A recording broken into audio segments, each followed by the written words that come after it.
was 4. Okay, so we started this semester talking about numerical methods. The first thing we did was talk about numerical derivatives. So the basic idea with a numerical derivative is, instead of taking the limit as we go to infinity, so let's see, where are we? So our standard idea of a derivative was this thing. We find the instantaneous rate of change at this point. So just the limit as the top and bottom go to as delta x goes to 0. But the basic idea was we can just approximate this. It doesn't have to be exactly infinity. It can be something very, very small. And that was the core idea. So we built everything else we did from that basic idea. Sometimes we don't need to know exactly what it is. We just want to be really close. So we can approximate derivatives. And that's what we did in this notebook for the first part. And then the second part, we started thinking about numerical solutions to equations. So when we have systems of equations or a single equation that we can't invert, this is when we can start using numerical methods. We can approximate this thing solving for x. This is the closed form for the quadratic. We spent most of our time thinking about root finding. So this is when we have a function and we're trying to find the zeros. Part of the reason we do this is because we have nice methods for this. The Newton-Raphson, which thanks to everyone who came to office hours, that was fun. Trying to find where this thing breaks down. But part of the reason we try to find roots is for optimization, which we did in the next notebook. So this is, we just walked through setting up the intuition for what the Newton-Raphson is doing. Getting as close as we can, as quickly as possible to our zeros. So we talked about, finding the evaluated function at a particular guess, and then finding the derivative, which gives us, the change, which puts us at a new guess that's a lot closer to our root, at least for most cases.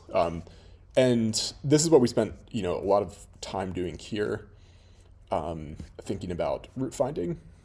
We talked about what happens when you have two cases. Well, you have to be a little careful with where you start the guess. Because Newton-Raphson will actually, it doesn't guarantee that you find the solution you're looking for, it just guarantees a process.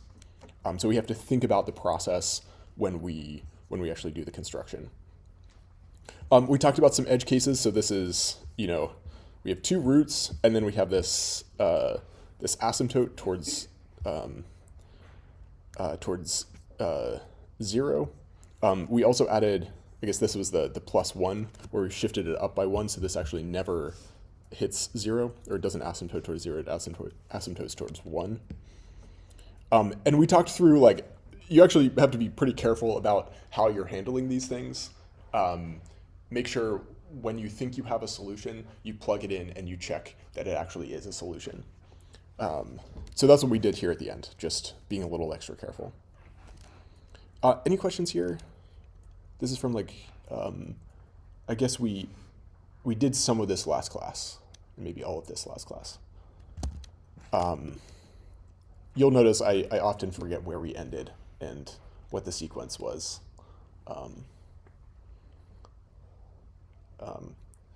Self-deprecating humor doesn't land at 9 a.m. If it ever does. That's. I have a PhD in economics, not stand-up, so rough semester. Okay, so then we basically started extending this core idea of root finding. In some ways it makes sense when we think about functions finding the zeros, but I think that the better sort of motivation for why we use root finding is for optimization, right? the core idea with numerical optimization, or optimization in general, like we talked about last time, was you try to find where the slope of the function is 0. So like where you get your local optima. And that's, you spend a lot of time with this, with theory. We do a lot with optimization. The first approach we could use to use a computer to perform optimization on a function that's more complicated than we can evaluate the optima analytically, is to actually just use the analytical derivative. So these are two functions, and I guess this is the easy one and this is the medium one. Here we actually did evaluate these derivatives analytically, so we actually have the functions. And what we did last time was to think about the optima. So just visually, we want for the easy one, we want the derivative to be 0. So that's somewhere around here. So the derivative being 0. This is just the derivative function.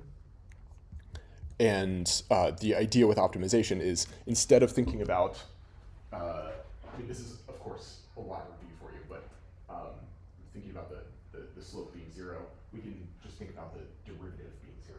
So in this setting, root finding makes a lot more intuitive sense. So this is a big part of the motivation for Newton-Raphson. So what we did is we can just use the derivative function directly in our solver. So this is, fsolve is just like a fancier version of Newton-Raphson. Like, we don't have to rewrite these things every time we need them. Someone's already written the package, we can just use the package directly. So fsolve is just one of the pre-built versions of Newton-Raphson. And here I'm just putting in the derivative function that we found analytically. We can just use our calculus tools to find the derivative, and then we're going to put in a guess. So this gives us it attempts to find the 0, which is our optimization solution. And then we also, so we could rerun some of this, but I think for the sake of time, we'll just keep this high level. For this second one, this is our medium. We're essentially just multiplying this exponent, this exponential, by the original. So this is a more complicated setting. We want to find the local minima and the local maxima. And the way we do that is just by taking the derivative and then plotting where that derivative is equal to 0. So here it's a little more complicated, but just because we have two solutions. One is a minima and one is a maxima. Because we know the derivative for g, just like we did for f, we can evaluate this, or we can use fsolve with the derivative function. So this is all how we approach this with an analytical a derivative solution. But I think the more interesting case is when we either don't want to evaluate it or we can't. Sometimes the derivative is just so complicated, it becomes impractical to calculate. So what we can do instead is use Newton-Raphson, but essentially replacing the function itself with the derivative function. So this is all fine. We're just essentially taking f and replacing it with f prime. So this is just the standard induction step for Newton-Raphson, where we're updating our previous step by this ratio of the function, which in this case is just f prime, and it's divided by its derivative, evaluated at xn. So we're just replacing f with f prime. This thing, we don't really need to know too much about the rest of this, but fsolve and scipy optimize minimize are both essentially extensions. It's like a fancier version of Newton-Raphson. And the way we're going to implement this is just we have the derivative function operators that we constructed, right? We can plug into derivative one, the function at a guess, with some very, very small increment epsilon, and we can do that for both f prime and f double prime, and that just allows us to skip entirely the step, actually taking the derivative. We can just approximate it. So we're essentially merging the two earlier ideas of numerical derivatives with root finding, using Newton-Raphson to give us this thing. Okay, that's the big idea, and then everything else kind of builds off of that. So that's nice. Then we talked through some extra things where we, when we're doing optimization, we still have to be careful about our solutions. So yeah, we talked through some of these things, like being careful about actually picking the places where the slopes are zero. Like this will hit a slope of 0 out here. So we just have to make sure, using the approaches we talked about last time, like to find the actual maxima and minima. So nice. So here's a particularly challenging problem. We have our wavy function, which looks like this, which looks really, really gross. And what we did to solve this is we used a bunch of starts. So these are just random, start points, and then we're running the Newton-Raphson over each one of the starts. So this is just taking each one of the starts and then minimizing. SciPy optimized doesn't have a maximizer. I'm not sure why that's not baked in, but we can just take the negative of the wavy function, or whatever function we're working with, to find the maxima. So I have this anti-wavy, and then I'm plugging that into the minimizer. So minima become maxima when we have the negative of the function. So I plotted this, and you'll notice a couple of things. Like we talked about, you have to be careful about the details.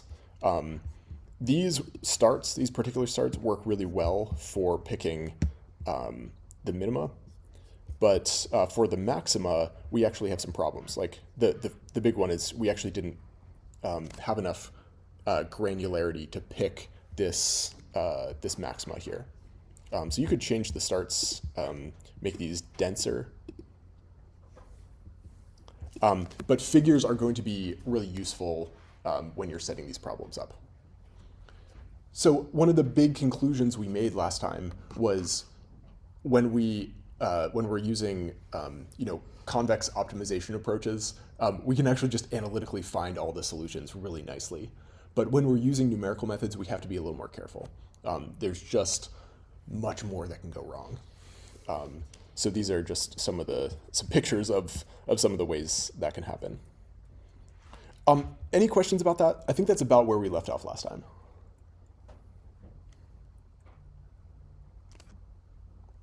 I'm going to show you one more complexity at the end of class, or the end of this notebook. But these are really the big ones. Use these tools. We thought about evaluating the function at a bunch of different values. So once we ran a bunch of starts, you can evaluate the function at each one of the solutions that Newton-Raphson gives you. That's really the ground truth, the way to check whether what you're doing is working. You can change the increment, the tolerance to tell you whether you're finding an asymptote. And I'm going to show you another kind of peculiarity at the end. Okay, any questions here? Do y'all like a bit of the review at the beginning? Is that nice? Okay, I do too. I think it just helps setting the stage for what we're doing. So nice. So this is that's the review. Everything we've done so far is in the single x. So we have an output of the function on the vertical axis, and then a single input, which gives us our classic two-dimensional figure. But really, these methods extend into any dimension we like. This is a function. We're not going to spend a ton of time with this, but I want you to see this and be familiar with some of the approaches to thinking about solutions in this case. So this is just a function, nothing particularly interesting about this. We have two inputs, x1 and x2, and then we have the output of the function. The first order conditions look like this. So, you just take, this is just the power rule applied many times in a row. This is the derivative, the first order conditions set to 0. And these would be our roots, our analytical roots. The maximization, the solutions are these two values. So we're not going to write this out. I think y'all are well past that. But these are unique solutions. And what we might, this is the pair of x1 and x2 that minimizes the function. So let's see. Let's actually get started. Let's run this notebook. We don't have a whole lot left to do here. There's a little bit of theory I just want to walk you through for higher order solutions. But not a whole lot of additional depth, just some other things to be a little careful about.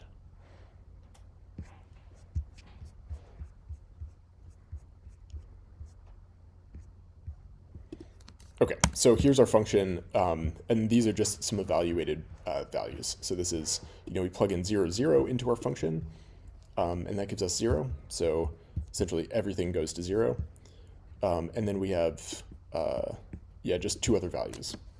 Gives us two other outputs. So this is, x1 at 1.5, x2 at 1/2, and then this more, particular value. One of the nice things is computers just do all these evaluations for us. I've been working with computers all of my adult life, and it still amazes me that we can do this stuff very quickly. Okay, so nice. This is just me writing out the solution to the maximization problem, which turns out to be unique. When we're thinking about maximization, we can have both minimizers and maximizers. So in addition to our first order conditions, you all are proficient in second order conditions. I'll take that as a yes. So we have to think about the curvature around the solution. So if we want to picture, it's like, we could have two maxima, or optima, these two values, so what should we call this? x0 star, x1 star.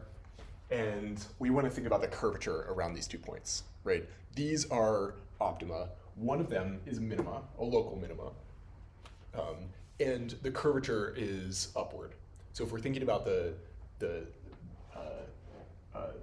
slope of or the value of the second derivative around this point, it's going to be positive. So the curvature of the function is positive. And then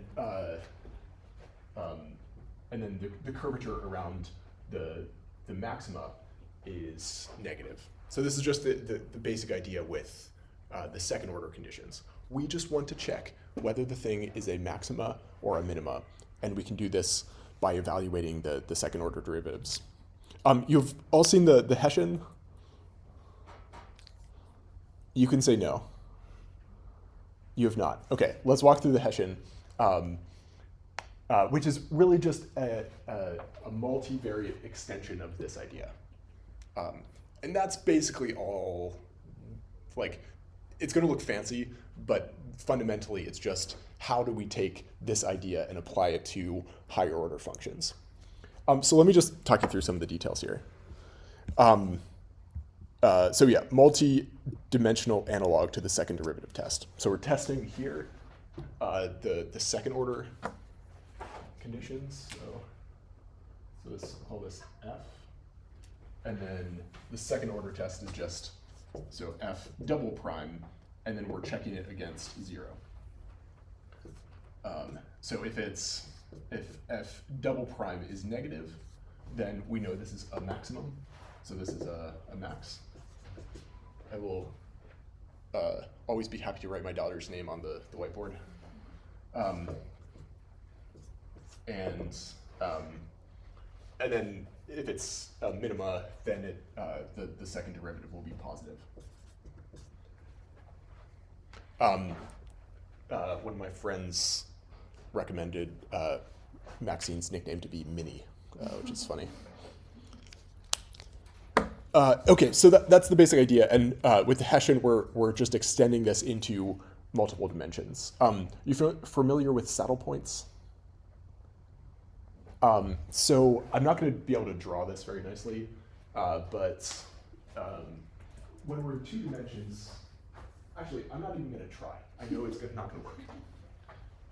But you can imagine like a surface, and what we're trying to do at a particular point is just check the derivative in both the x and the y dimensions, right? So we have a plane, and then there's a function over top of it, and we're thinking about derivatives in more than one dimension. We could have a minimum, a local minimum in one direction, and a local maximum in the other direction. That's what we call a saddle point. And what we're trying to do is essentially extend this second derivative test into higher dimensions. Which means we have to check both directions of change. The Hessian is basically just the second derivative test, but applied to 2 dimensions.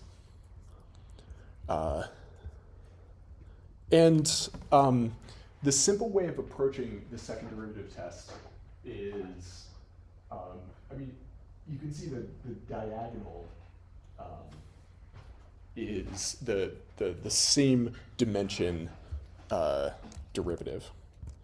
So if we're in 1 dimension, we're just checking the second derivative. So x1 but twice. So this is the second derivative in the x1 dimension. This is the second derivative in the x2 dimension. And if it's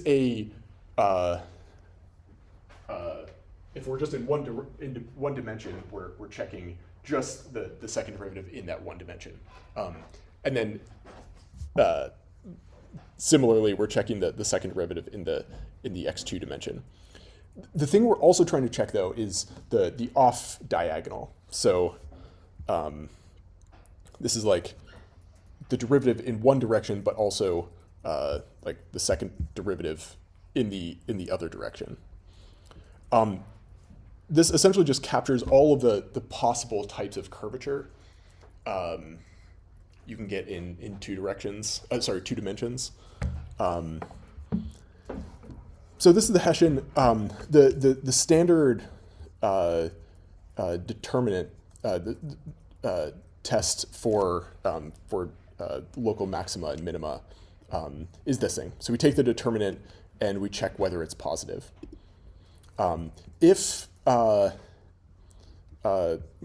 Which essentially just is the extension of the second derivative test to higher order derivatives. This is me just writing out the test here. There's a lot of like math. This is not the thing we're focusing on, like the intuition for all of this stuff. But this is essentially the generalization of the second derivative test to higher dimensions. It makes some visual sense when we're in 2 dimensions. When we're in higher dimensions, we have to check the eigenvalues. So I don't really want to, this stuff makes me a little bit queasy. I don't want to spend too much time thinking about eigenvalues, but when we're in higher dimensions, like this is the Hessian, if you're thinking in calculus terms, like it makes some sense, like we need to check the curvature in both directions. When we're in even higher dimensions, it's hard to check whether it's positive in one direction and negative in the other. There are lots of like different permutations of the way this can go. Like you get, a saddle in two directions, but then, like lots of different ways this can go. So what we have is a better test using eigenvalues. So if you remember eigenvalues, this is like we're essentially just solving for, we're turning the higher dimensional second derivatives into something that becomes easy numbers we can look at directly. Thankfully, we don't have to do this math. And if your linear algebra has been sitting on the back shelf decaying, thankfully we have computers to do this. So this is just our linear algebra solver. We can plug in the Hessian. So thankfully we can just get all of the second partial derivatives and get the Hessian, and then plug this into the linear algebra. I know this might feel a little bit like unsatisfying. We have all this beautiful theory. We just don't have a ton of time to get into all of the weeds on it, but I just want to show you how we think about solving this very nicely with computers. So if you are interested in the theory or you know it nicely, this is just a way of implementing it with a computer. Okay, so if all eigenvalues are positive, this gives us a minimum. If all eigenvalues are negative, that gives us a maximum. If we have mixed signs, this is our saddle point.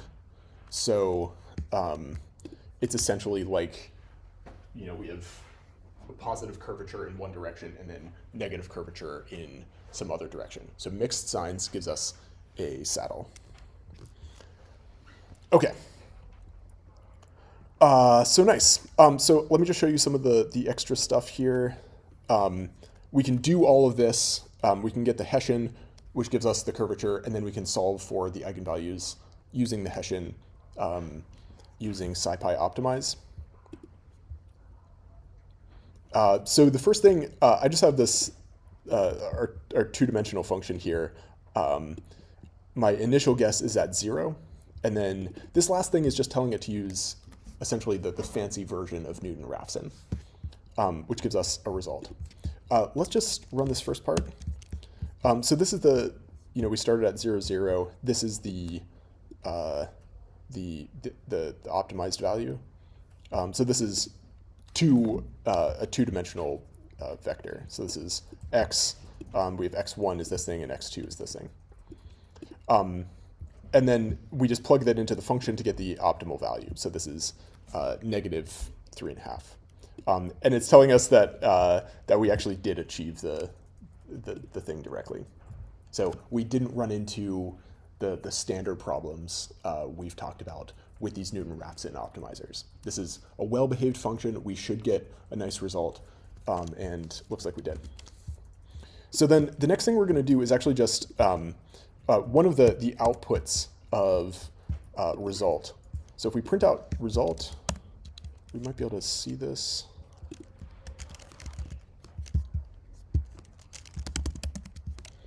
So you can see the output of result. We see the message, so the optimization terminated successfully. We have true. This is just a status. I'm actually not sure entirely how to interpret these things. You can go into the documentation to understand what status means. This is the evaluated maximal value of the function. This is the optimizer. And then this is the Hessian. So this tells us the second partial derivatives. So this is twice in the x1 direction. This is the mixed partial. So this is the derivative of the function with respect to x1, and then with respect to x2. And then this is, we just flip those. So You can see the sign, the values are the same. And then this is the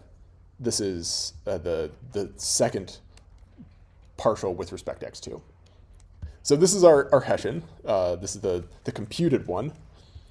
And all we're going to do is just take that Hessian and, I'm sorry, the inverted Hessian and plug that in to get the inverse. So this is the Hessian inverse. But what we actually want is the Hessian. So I think I said that backwards. The function itself is returning the inverted Hessian. Okay, so nice. So we're taking the Hessian and plugging that into the matrix inverter, which inverts the function to give us the Hessian directly. So we had the inverted, we're now getting the Hessian.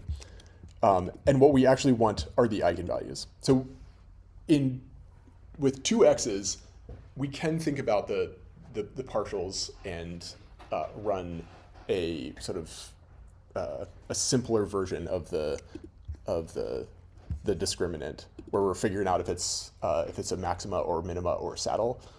But in higher dimensions, we actually want to use the eigenvalues, just a simpler approach to handling more complex situations.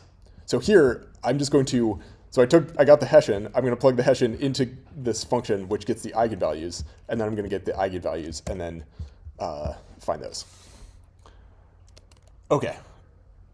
So a lot of separate steps, but this is essentially just doing some linear algebra to give us the eigenvalues. And I think I said this backwards earlier, so you'll have to excuse me.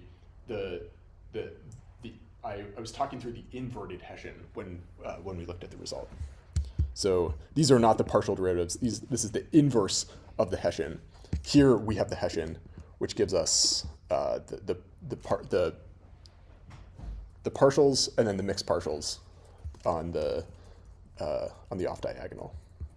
And here the eigenvalues. This tells us we have positive curvature in both directions. So according to our eigenvalue test, this is a minimizer. So if all eigenvalues are negative, I'm sorry, this is a maximum.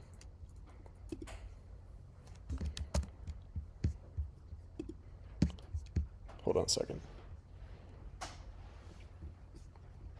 No, these are positive. Yep, so it's a minimum. So all eigenvalues are positive. We have a minimizer. All right, any questions? This is like a lot of theory. If you haven't seen Hessians and these second derivative tests in higher dimensions, I'm only giving you sort of a brief preview. If you have seen it before, this is essentially how we implement it in code. We can do these matrix inverses. We can compute the matrix of partial derivatives, and we can perform all of the standard tests that we'd expect from our linear algebra, solutions, but using a computer. Yeah.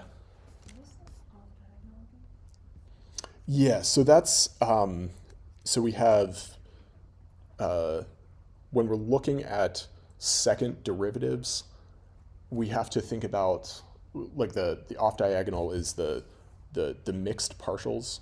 So we have the derivative of x with respect to x1 and also with respect to x2. So it's the second derivative but mixed. Does that make sense? And then the diagonal is just the second derivative with respect to each value. And you can see, like, this is going to get really complicated when we have more than two, right? So we have all these different permutations. It's going to scale. The size of the matrix is going to scale in the number of dimensions, but squared. Yeah, good. Any other questions here?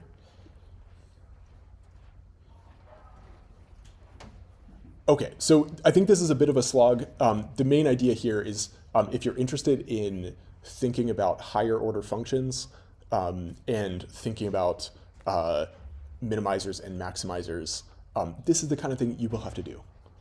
So you'll have to think about whether something is minimizing or maximizing, and the way we do that is with a Hessian, especially in higher dimensions. Okay, so this is all a bit of a slog. These are like the main ideas. The main approach I recommend you take is to use Newton-Raphson. It's fast, it's pretty good most of the time. We've found a couple of edge cases, like we have to think about like what our guess is, and it tells us sort of which solution we converge to. If you think about asymptotes in either direction, it gets complicated there. I have one more exception to show you at the end, but the main point here is Newton-Raphson is a really great way to go, for all the reasons we've talked through. There's another one. We're not going to talk a lot about this. This is the Nelder-Mead. I saw this in grad school and I didn't really get it. Or I mean, like, you can get the picture, but there's some technicality that I don't really want to spend a lot of time talking about. But for some settings, this approach is a little bit better. This is just a picture of like what it's doing. It's not very interesting in 2 dimensions like this. In 3 dimensions, it's actually doing something pretty different. So let's see. This is not a gradient method, technically, although it sort of uses the gradient in a certain kind of way. What it's doing is essentially computing a triangle and then using the triangle to sort of descend a hill. We're not going to talk about the math here, but this is a thing that you can implement very easily in code. This is what's called Nelder-Mead. So we're essentially just hill climbing or hill descending, just like Newton-Raphson. This works better in some contexts, but you probably can just focus on Newton-Raphson.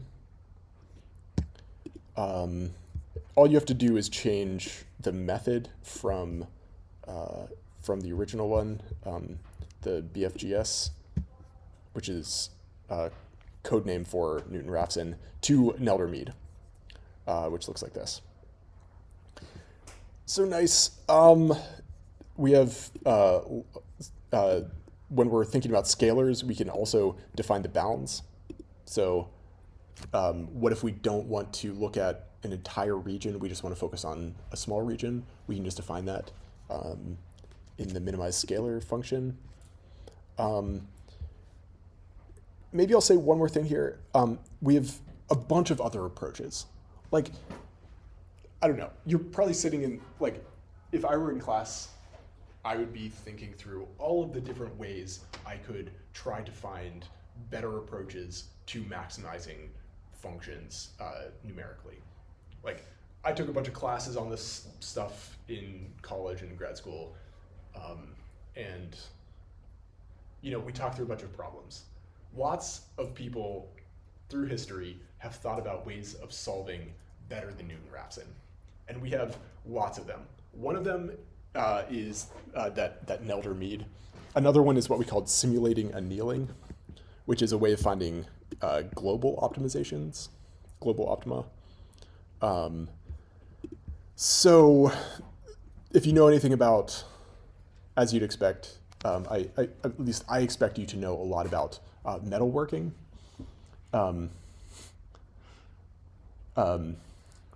I've done a little bit, I was in the process of building a steel frame bicycle. Didn't involve any annealing. I don't know that much about annealing, but it's essentially if you're trying to make metal have better properties, you can heat it up and you hit it with a hammer a bunch of times and it gets colder, and then it deforms, and then you heat it back up again and you so there's depending on the temperature, the deformation of the metal will be different. So what simulated annealing does is essentially use a computer to perform that kind of approach. We heat it up, so we sort of make it more random for a while, and then it slowly becomes less random, converging towards a global optima. And then, like at some point, it gets cool, and then you heat it back up again, and then so you get closer and closer to these global optima. You don't really need to know too much about this. I've never used this. The only time I've run this is really in this notebook. There's some nice visuals of this if you like. Looks like this. So a bunch of, like, it gets cooler, and then you heat it back up again, and it becomes more random, and then eventually it's gonna find the global. But even here it takes a while. So it's kind of stuck, but then you heat it back up, and then it can find the global. Okay, so some people like this. I learned it in grad school and then never used it. And I just wrote out a function here, so if you ever need it as reference, you can have it. There's lots of other things you can do. I was pretty interested in genetic algorithms for a while, which essentially just allows the algorithm to kind of mutate. Sorry. Bless you. I accidentally clicked on a link about simulated annealing and I started my video. Well, that's nice. Didn't even do that. So yeah, some other approaches. You could put genetic algorithms into YouTube. There's some fun stuff there. People are actually using this in robotics. So to find like robot movements. Particle swarm optimization. There's just like 1,000 different ways you can do this. The main idea is just thinking about the limitations of whatever approach we're taking. Newton-Raphson has some obvious ones we've talked through. So when you use it, make sure you know what the limitations of your method are and how to fix them, or how to check for them at least. Okay, so this I think has been a bit of a slog. This last little thing here is just on non-uniqueness and identification. So sometimes you have not just a single point that's a maxima, but sometimes you have like a whole solution class. So in this case, we have lots of solutions to this equation. So really any value pair of x1 and x2 that sums to 3 minimizes this thing. So the solution looks like a line. And so this is another one of those little like edge cases you might want to think about. So you can run this. I'm not going to spend a lot of time talking this through, but you can examine the outputs here. But again, you have to be careful. Newton-Raphson will find one, will find a solution, but it may not. Newton-Raphson definitely doesn't guarantee that the solution is unique. In this case, of course it can't. So just be thinking about the details. Okay, any questions?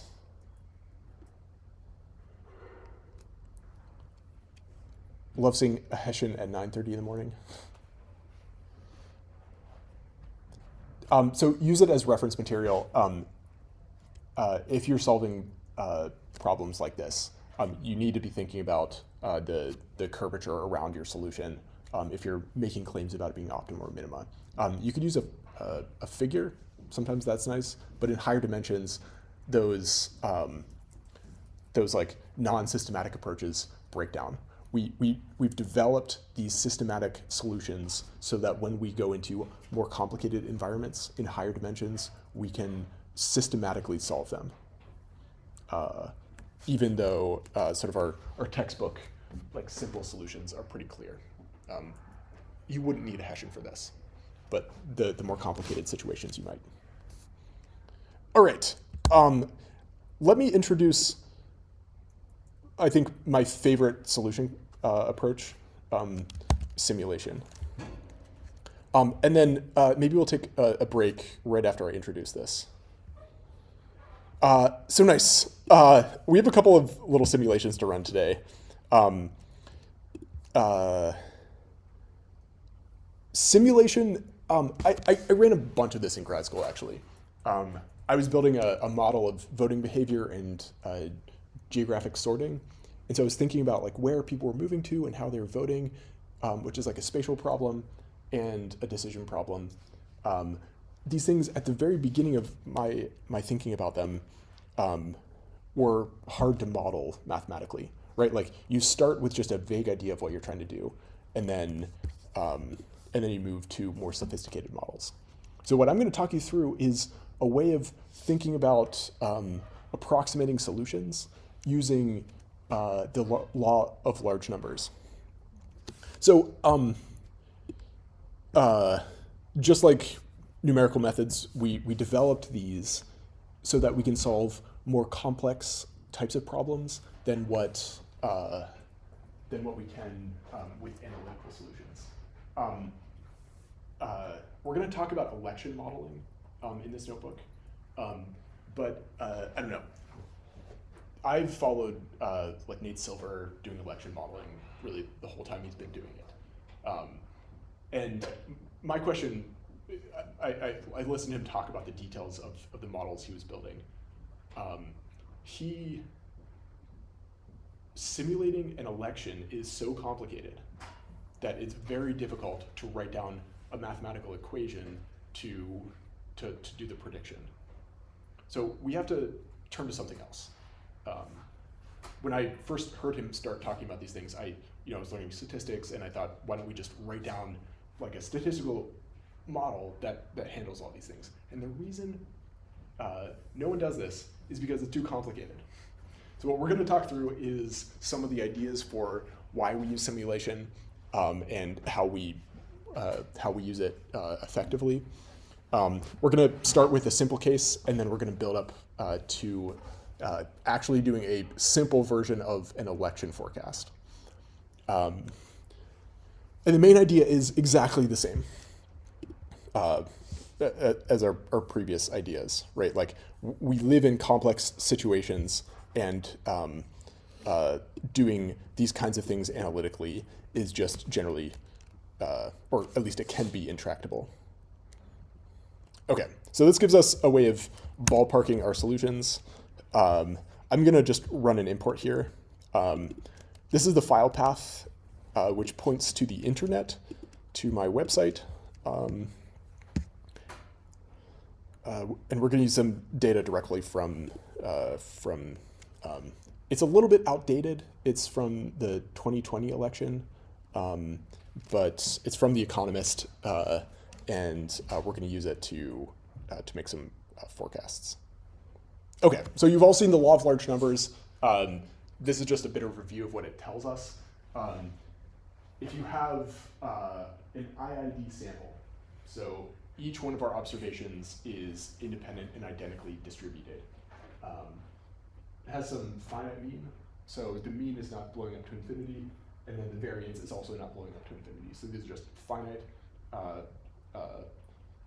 population statistics. The law of large numbers tells us that the difference between our sample mean and our population mean go to 0 as the sample size grows. This is part of what the central limit theorem gives us, right? Like the central limit theorem tells us about the shape of the distribution, but that it's centered on the population distribution. This is just a much smaller result than the central limit theorem. This is just telling us that the sample mean goes to the population mean as the sample size gets large. So what simulation is doing is essentially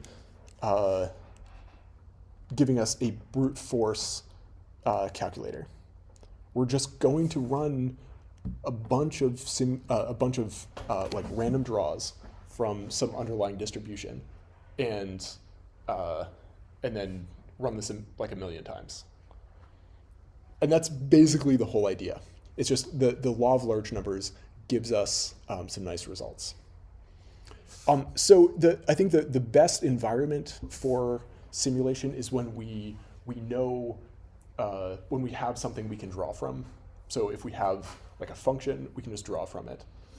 If we're trying to find the solution from a known underlying distribution. Okay, so nice. So this is what we're doing. The first example is going to be pretty simple. It works out really nicely visually. What we're trying to do is just calculate pi. So let's say we don't know what pi is, and we just want to try to be as close as we can to the actual value of pi.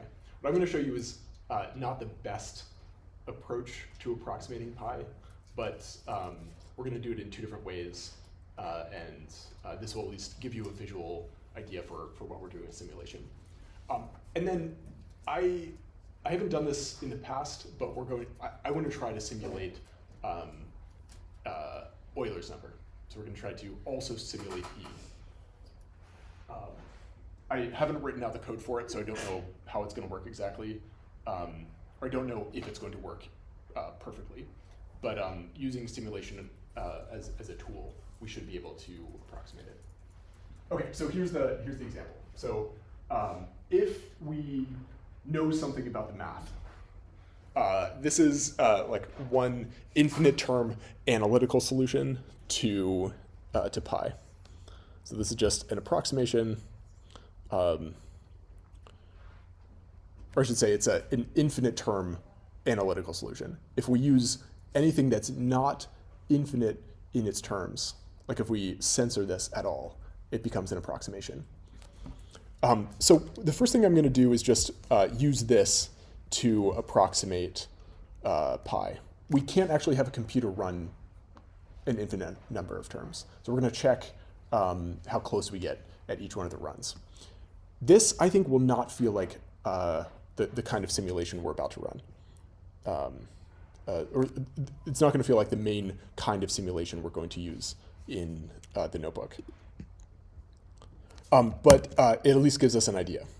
So this is just a function for it takes in a number, and then it spits out an approximation for pi using this approximation. I'm not going to try to pronounce this.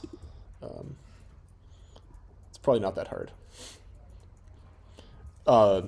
So this is just the thing. It's just, pi is equal to 3 plus 4 divided by, it's like a ratio of factorials. So, and then it just increases. So 3 terms in a row, and each time the term increases, what's in the denominator also increases by 1 integer. Okay, so here's the function. You can try to think this through for yourself, but mathematically these two are equivalent. So then what I'm going to do is just, I'm going to run a little test. So I'm going to approximate it using 200 terms. So this is a very large number of terms. And then I'm going to actually plot out the value of pi.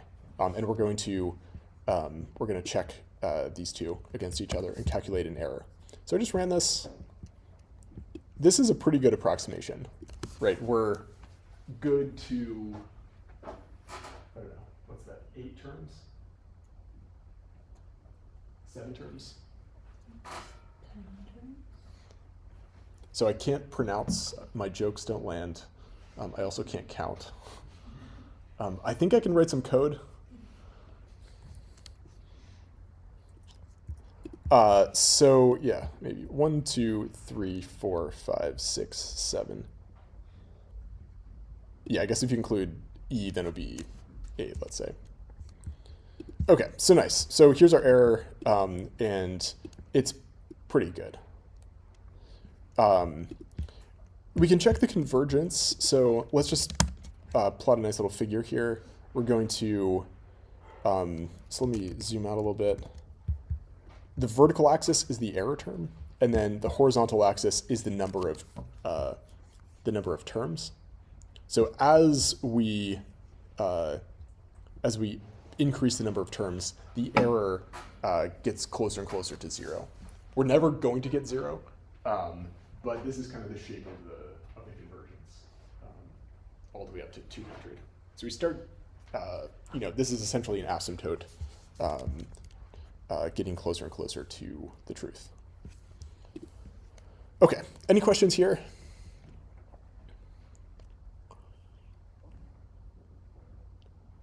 Nice.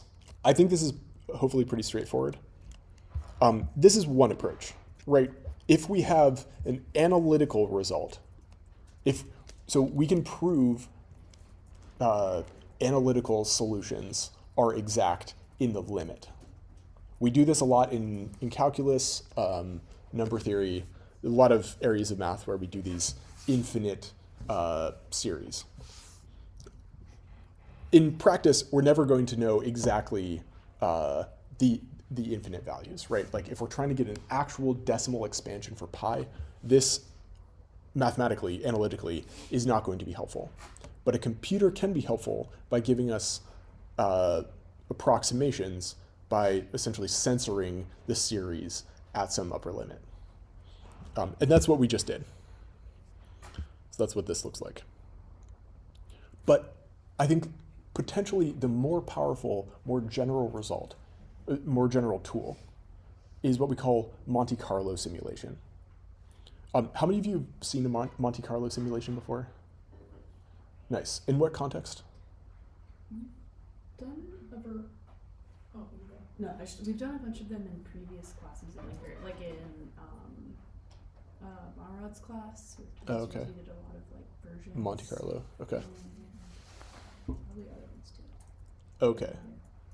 So my lightning strike of a big idea is you've seen it before. Okay. Anyone actually like run these outside of class? I think for our Workers Agile thing, Yeah. but it was like I used Cloud, so Yeah. I'm not, Okay. like, super adept with it myself. Yeah. Okay. I did it in an undergrad business class a while ago, but Okay. I'm rusty on it for sure. Yeah. I've been doing something similar to try to score bet on college basketball games for March Madness. Okay. Nice. Yeah. So I think it's such a general tool. Like the ways we use it are pretty broad. This is what we're going to focus on the rest of class today. So if you feel rusty, maybe take this as a chance to get up to speed. If you've seen it before, that's great. You might see it a slightly different context. So Monte Carlo simulation essentially just takes the idea of the law of large numbers. I guess we need some way of generating the data, which is one of the things we need.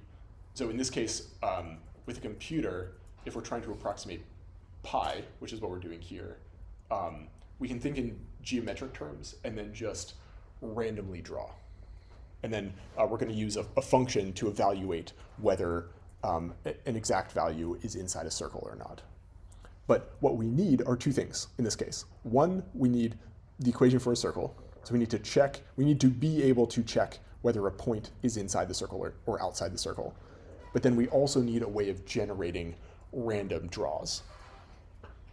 If we have both of those things, we can then use just random chance in the law of large numbers to generate an estimate for pi. This one, I'm going to show you, this one is not as precise as the one before.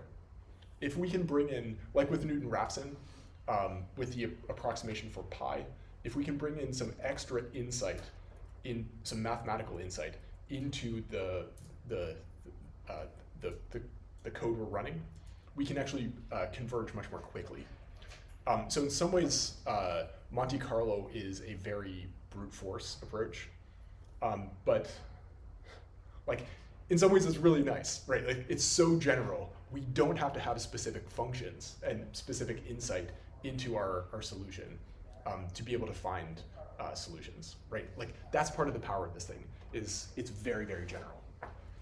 We just need a way of constructing the data, and then we need a way of sort of validating it.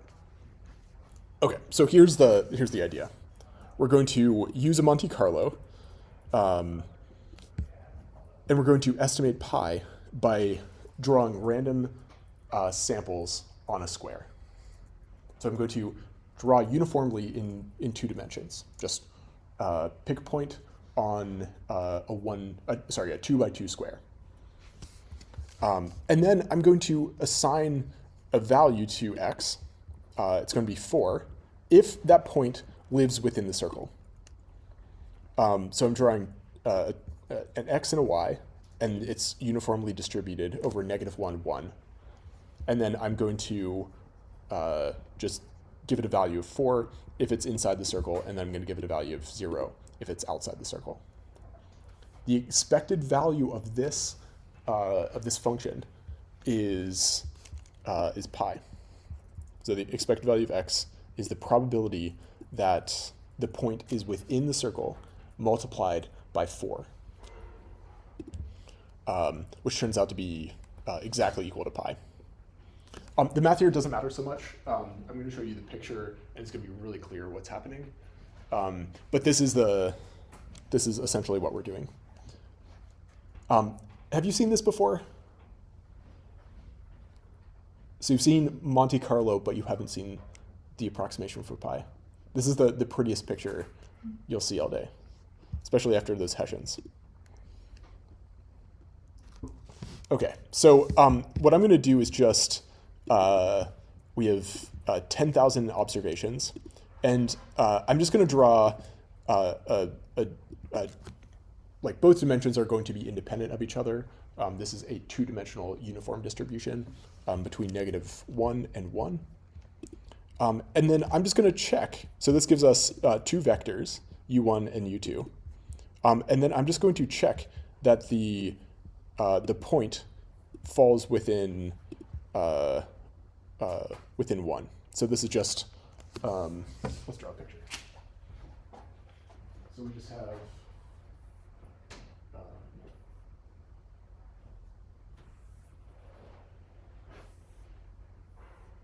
so we have 1, 1, -1, and -1. So this is our square.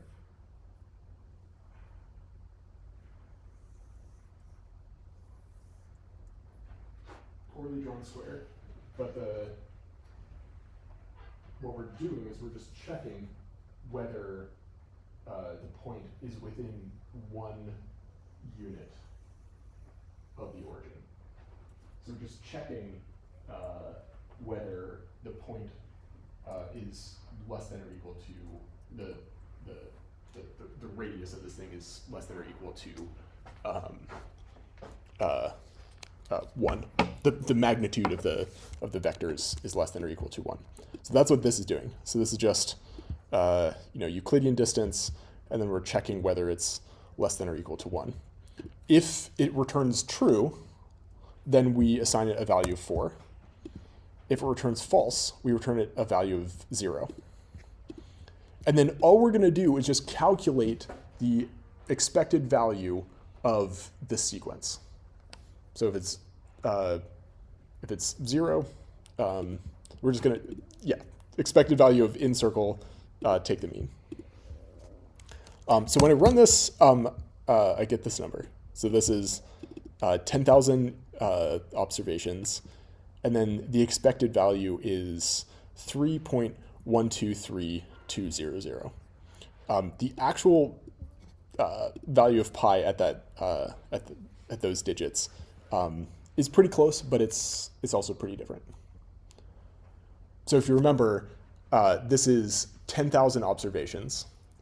If we were using 10,000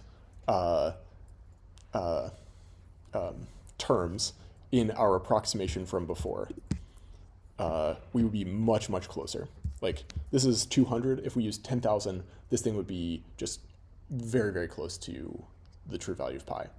So when we compare these two approaches, Monte Carlo is definitely less precise.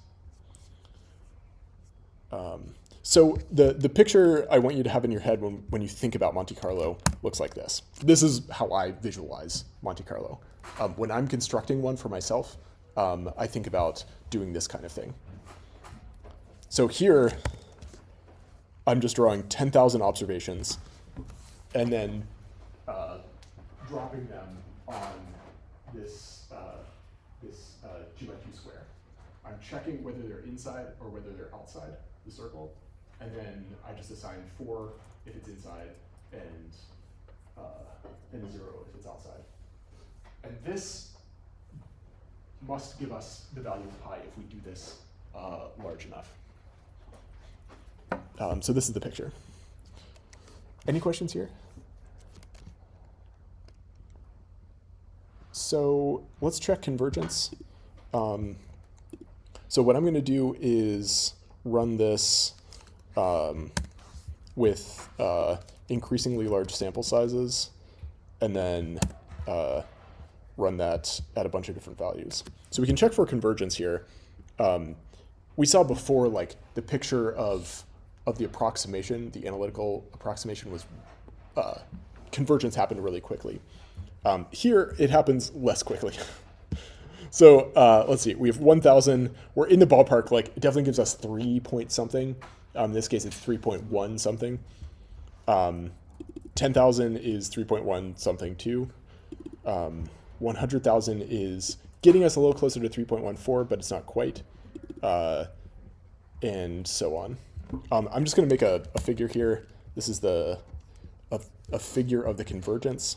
So sample size is on the horizontal axis, and then the error in log is on the vertical. So a log-log scale here. And you can see it's linear. It's negative linear in log-log, or like roughly. But you can see it doesn't converge quite as quickly. The amazing thing here is you don't have to have the insight into the infinite expansion for pi to be able to run this. Often we live in like the dark age with our models. You're writing down your model, you don't know like nice properties about it. You can just approximate it. And the main trade-off is that you have to run very, very large samples. So that's, I think, a pretty nice result. Okay, any questions? I think we should take a break now. We'll come back, we'll run through a bit of an exercise. I've just been talking at you about Hessians for a long time. We'll come back, we're actually gonna write some code, then we're going to do 2 more simulations. One of the finite sample results with OLS. So we know the asymptotic results. Let's check some finite sample ones, and then we're going to run a simulation of national level election shocks for a third example. All right, let's see. I gave you a 15-minute break last time. Should we take let's titrate this, 14-minute break today. Tomorrow, or Thursday will be 13 minutes, 14 minutes.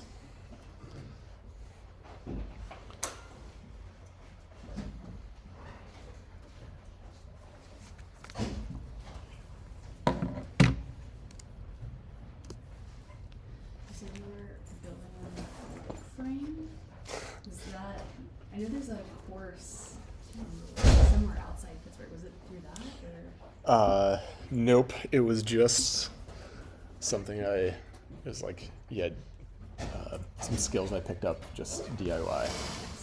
Yeah. Yeah, pretty fun. I didn't get all the way through. So yeah, it's sitting in I got busy and then didn't have time. Yeah. So it's sitting in my garage, but. Yeah. Nice. What kind of frame are you trying to build? It's sort of hard to find. Part of the reason I wanted to do this was it's sort of hard to find nice bike frames with small wheels. I love 20-inch wheels on bicycles. Oh, yeah.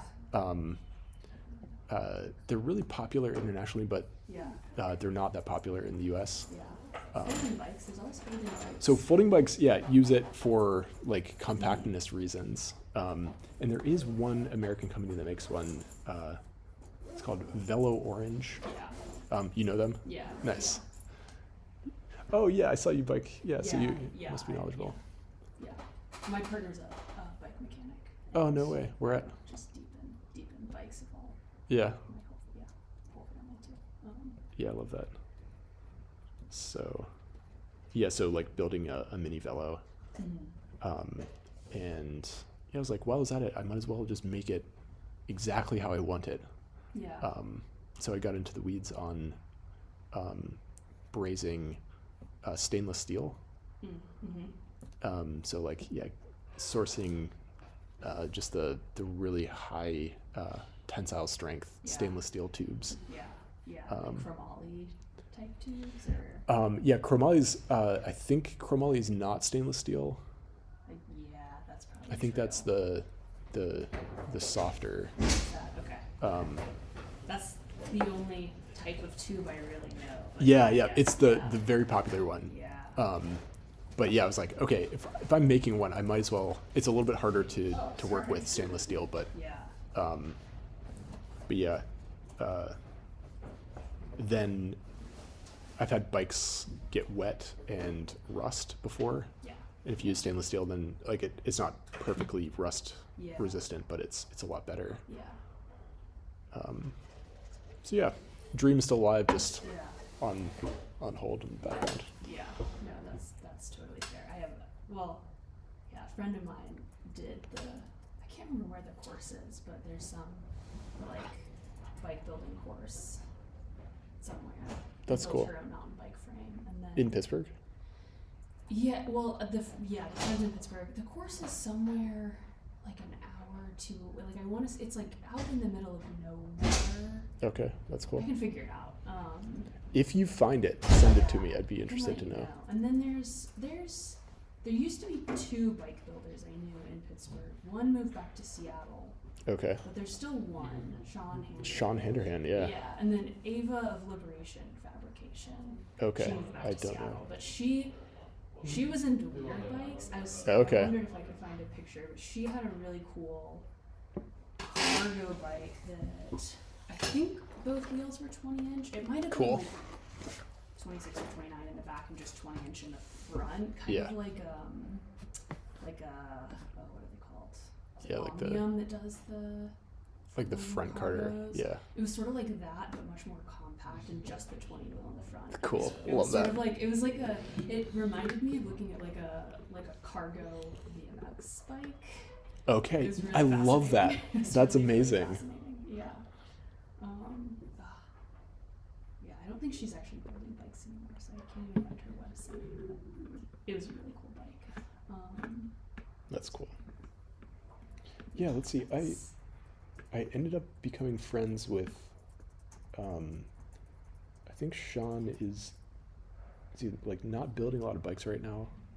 Because he started with, God, his name I can't remember. They started a machine. Yes. Yeah, machining. I don't know him very well. But yeah, Yeah. we have a very strong mutual friend. So yeah, we were just like at an event together and we were talking about stuff. He was like, oh yeah, Yeah. I build things with metal. It's like, Yeah. oh yeah, Yeah. I've experimented with this and building a bike. He's like, oh, do you know Sean Handerhand? Yeah. So yeah, I've thought maybe I would just have him Mhm. build it Yeah. because I don't have time. Yeah. But that's cool. Yeah, that's cool. But Sean Anderhan built my brother-in-law a mountain bike, and then there's a couple custom Nice. painters, but one who's one of my brother-in-law's friends. My brother-in-law had him custom painted, themed Macho Man Randy Savage. Okay. It's really amazing. It's like hot pink and Oh my- orange. It's really. Oh my wild goodness, I love looking that. bike. Yeah. That's amazing. Yeah. But my partner also really loves bikes with 20-inch wheels. She like Interesting. loves them. I have Yeah. become obsessed. Yeah, I get it. It is like they feel really, they're like very responsive. Yeah. It's like we have Bromptons for that reason. 'Cause Oh, you she's have just, Bromptons, like, alright. Obsessed with them. Yeah, yeah. And then I guess our cargo bike has 20-inch wheels. She also just Yeah. got a penny farthing, which No is way. like What? simultaneously. I don't actually know what the The back wheel opposite. size is, but the back wheel is like about 20 inches. But Yeah. it's like. Is it that big? Interesting. it might be smaller than that. It might be like 16 or something. But then the front is the same. I also didn't realize they don't actually have tires. They just What is it? have solid rubber. Interesting. So it's like just like solid core. That's right. Pneumatic tubes only really came out like Yeah. late 1800s. Yeah. It's really wild. Yeah, the bike is so crazy to look at. It also has like a gas headlamp, which is really insane. Respect. Yeah. Yeah, I feel like someone probably makes like a modern equivalent with a slightly smaller wheel, Yeah. where the gear ratio isn't as nice, but it's easier to operate. And then like LED lights and Yeah. That's what pneumatic she tubes. was like I can't decide if I want to keep it historically accurate. Yeah. She was like, I want to put like should I build a dynamo wheel for it? Should I, put No. a commuter, make it clear that it's like a commuter bike? And I was like, I think either one is completely ridiculous. Yeah. Yeah, I guess they would be ridiculous in very different ways. Yeah. Yeah, if it's like a commuter penny farthing, that's just absurd. Yeah. But also, yeah, having the historically accurate version is also really cool. Yeah. They're I did not realize how terrifying they are. Like, Yeah, they're dangerous. it makes sense that they went out of style so quickly. She, like, right after she got it, she won it at a race a few weeks ago. Okay, nice. I don't know if you know the Frigid Bitch. Yeah. Yeah, she won it at That was like a month ago, wasn't it? Yeah, it's like it was on Valentine's Day. Yeah. Yeah. So the start is at Two Frays, which is, I think, or like. The training runs were from. Oh, maybe that's what I'm thinking of. Yeah, because I was just out on a walk and Oh yeah. just walked past that. Yeah.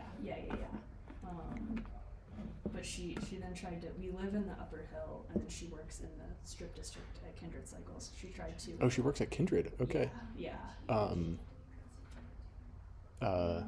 Alicia. Yeah. She used to work as a barista at Commonplace. Artisan, Oh. also at Commonplace. Okay. Yeah. But yeah, Artisan used to be, before they shut down, that was my spot. Gotcha. Okay. Yeah. Alicia is there like very part time now. Okay. But she's so cool. going back to school. She's Okay. at Pitt, she's finishing a degree that she started a few years ago in geology. Oh, cool. She's like crushing it, and I think Yeah, of course. maybe gonna do a PhD in geology. So, Sounds right. yeah, but she's only there like very part time. Yeah. My partner tried to ride it, and ended up walking most of because going Yeah. downhill is just terrifying. Yeah. Yep. Right. Because there's, The most I mean, terrifying possible iteration of like a fixed gear bike. yeah. Right. I think the historically accurate way to brake is with a stick. She Isn't that explained right? that I heard that there is some there is some of that. I think the other thing was just not riding it downhill. Yeah, probably. If you I mean, are wasn't it going like to. like London? Yeah. And it's pretty flat. Yeah. Not meant for hills. Yeah. That's cool. We have overlapping social networks. Sounds like. Yeah. What kind of biking do you do? These days it's mostly just commuting. So yeah, and I got an tiny cargo bike. Oh, It's nice. like What kind? it was from REI. It was just like I was looking around. It was like it was on sale. Yeah. So yeah, compared to like the really nice ones, it was like a steal. Sure. Yeah. Pretty short, which I like, so it fits in the house, and it of course has 20-inch wheels. Yeah. That's the great thing about so many of the cargo bikes. is, Yeah. Like They get it. Yeah, they get it.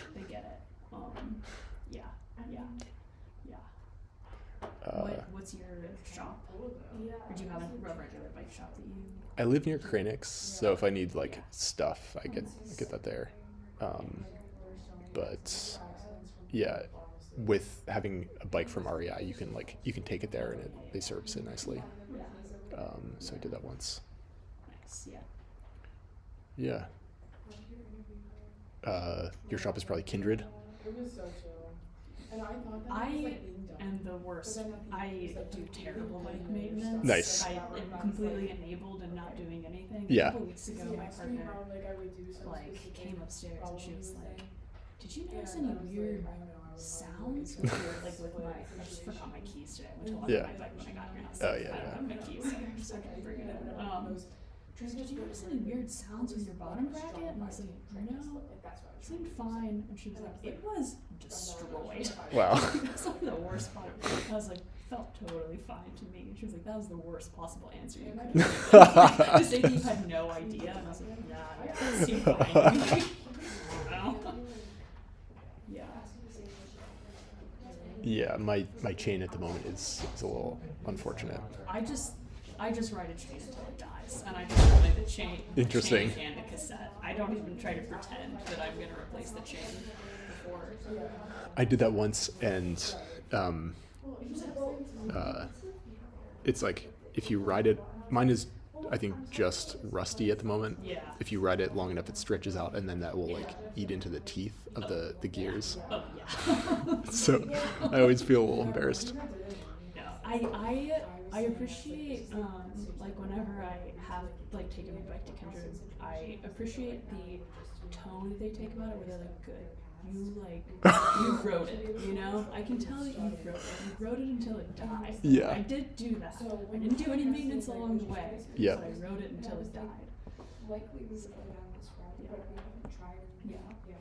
My partner's also really into recumbent bikes. We just have Oh. we have like what feels like a bicycle museum in our house. I love that. Recumbent bikes and trikes. We have a recumbent tandem and an upright tandem. It's like Wow. I guess that's the other bike we have with 12-inch wheels is a recumbent tandem. Yeah.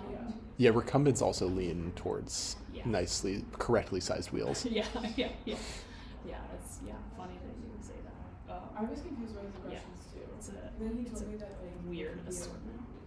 That's so cool. For sure. Love Last year that. we won Fridge Fish on a tandem. Oh my goodness. Wow. Oh, look at the time. Okay, it's been 14 minutes. Y'all want to do some economics? Yeah. Love that. So I think actually for the sake of time, I'm going to leave this as an exercise for you.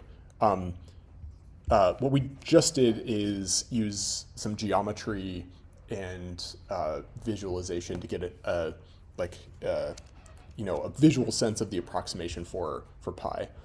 There's a similar idea. It's less geometric, but there's this thing. So if we want to approximate Euler's number, we can do something similar, just doesn't have quite the nice visualization. But if we take this series and take the expected value, this approaches E in the number of terms. So if you want to, this is an exercise you can do to approximate E. I don't think we quite have enough time for this today. I think there are kind of bigger fish to fry. So speaking of fish fry season, thank you.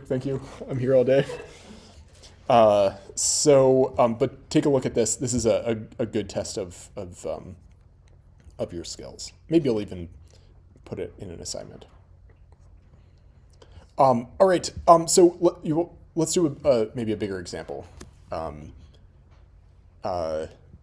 With econometric techniques, one of the things we rely on to prove results is using a sample size going to infinity. These are what we call asymptotic results. And OLS, ordinary least squares, has a lot of very nice asymptotic results. What we're going to do is try to test the main results of OLS, but without using asymptotics. So we're actually going to use a finite sample. I guess this is similar to what you did in time series, maybe. Similar. Okay, so maybe we'll go through this quickly. Is this a yes? Very similar to what you did in time series. All right, so the questions we could ask if we were going to spend a lot of time with this, we could check whether OLS is biased. So we're going to look at the relationship between two variables and then simulate a bunch of data from a known distribution and then check whether OLS in a finite sample gives us the distribution around the true parameter, the true slope, which we will know. So our second question would be, how precise are our estimates? So how does the sample size change the spread? If we increase the sample size, will we get tighter around the truth? And then we're going to check the t distribution. So we'll calculate t statistics for a gazillion samples and then plot that against a t distribution. But then where it all comes together is checking type 1 errors. So we're going to construct a confidence interval and then check whether our confidence interval results match the prediction. Okay, so this is all really nice. The reason we can do this is because we have a theoretical model which tells us results, which we can then check against some simulated data. Okay, so here's the setup. We'll simulate this known model. So we'll have an intercept and a slope, both of 1. So y is equal to 1 plus 1 times x with some error term. Let's call this epsilon. And then we're deliberately going to use non-normal errors. So I'm going to use a beta distribution, which will, in addition to the finite sample tests, we're going to check what happens when our data actually isn't perfectly normally distributed, which I think in general is what we encounter. It's really, you can perform normality tests, but it would be very nice if OLS's main results didn't perfectly depend on having nice normal error terms. So what we're going to do is actually run a beta distribution for the error term. So here's a bit of the setup. I defined a function simulating the linear model. We can give it a sample size as the input. It's going to default for the model parameters. So these are the slopes, and then the sigma for the x term and the sigma for the error term. And then all I'm going to do is just draw a bunch of x's from a normal distribution. I'm going to draw a bunch of epsilons from this weird thing. So this is a beta distribution with these parameters. It's going to have a size of n. And then I'm going to subtract off 0.5 and then multiply all of this by this thing. So it's just a really weird looking error term. And then the main idea here is that we're not going to have nicely normally distributed error terms. And then we're just going to check whether our main results work. Here's the y. So we have both the error term and we have the x, and then we can just construct the y using some equation. So this is beta 0 is 1, beta 1 is 1, and then we just multiply that by x and then add our error term. I'm just going to create a data frame. So this is giving us our x and our y variables. And then we're going to fit the model. So if you've done any, I guess in Andy's class, did you use stats models formula for running linear regression? There are lots of ways of doing it. This is the correct way. This is the easiest way to work with regression equations. I think R actually really does it nicely. Stata does it nicely. And this is Python's implementation of the nice way of writing regressions. You just write out the equation. So this is x is equal to, we're predicting our y value with x as a predictor. Okay, and then I created a figure here if we want to plot the thing. And then it's going to output the estimate and the standard error, which we can then use to check. So I'm going to run this, and then we'll run a single test with a figure. So this is a sample size of 50. So n is just our sample size. And then I'm going to show the figure. So I've built in showfig so we can just run a simulation and then plot the figure. Okay, so this is the figure. It looks reasonable. You can see it's, the error term is, it's a beta distribution, but we have a normally distributed x. So our model is, it looks pretty good. This is not perfect, but it looks pretty good. The estimate, so the estimate for the slope is not exactly 1, as you'd expect. We have sampling error, so every time we draw a sample, we get a slightly different relationship between the x's and the y's. And then this is our standard error. Okay, any questions here? This is just the setup. Okay, so I did something maybe a little too fancy.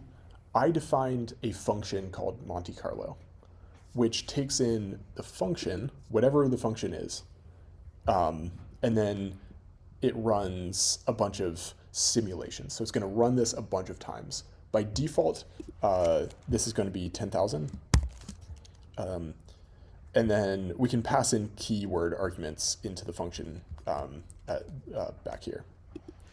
So, and what this does is it just runs the function with the keyword arguments, and then it does it as many times as we've specified. And then we're just going to return a data frame. So I'm going to define this, and then the first thing we're going to do is just run 10,000 observations, 10,000 samples, each with a sample size of 25. And then we're going to plot the average estimate. So I'm going to run this 10,000 times, and then we get the simulation results. We get a data frame of estimates, and then I'm just going to plot the average estimate.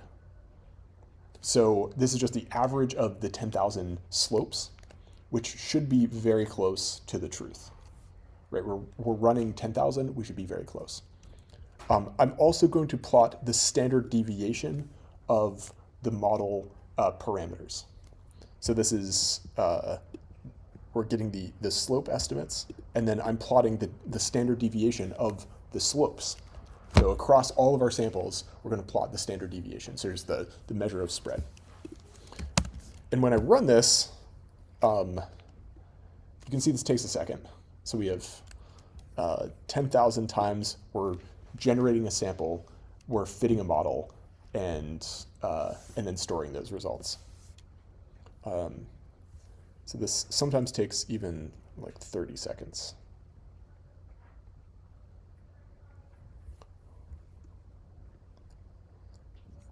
I've already given you the conclusion here, which is a little bit, it's like, this is anti-dramatic. But we should see that the result is pretty close. And it'll be, this is a dramatic pause. The standard deviation should be pretty small.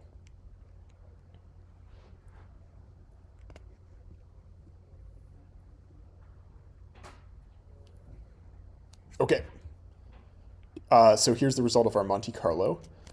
We are so close. Like, this is really, really close to the truth. We ran this 10,000 times, took the average slope, and that turned out to be really close. The standard deviation of the estimates, this is actually, to me, this is pretty large relative to the mean. So this is telling us that there's a lot of spread. So this is the main result here. We get pretty close to the population value, which is really, really nice. And this is despite not having normal errors, right? We get really close to the truth. We're centered on the truth, and we get really close on average, despite not having normal error terms. We'll talk more about this when we finish with this exercise, but this is a really nice property of OLS. And it sort of comes from the central limit theorem. Due in part to the central limit theorem, we don't need to, when we have large enough samples, the error term, the normality of the error term assumption can be relaxed a little bit. Okay. And that's actually something I feel like I learned kind of late, that we can be a little bit loose about the normality assumption. Okay, so nice. So question 2, how precise are our estimates? Well, we got the standard deviation of the estimates. So this is the spread of the estimates, and we're going to make a figure of this in a second. But what I'm going to do is compare a sample size of 25 to a sample size of 100. So I'm going to run, again, this will probably take about a minute to run the same kind of simulation, just with a larger sample size. So we're going from 25 to 100. And we're going to, collect the mean of the estimate, and then the standard deviation. There's an error in the code here. This should say sim data frame 100. So just make a note of that.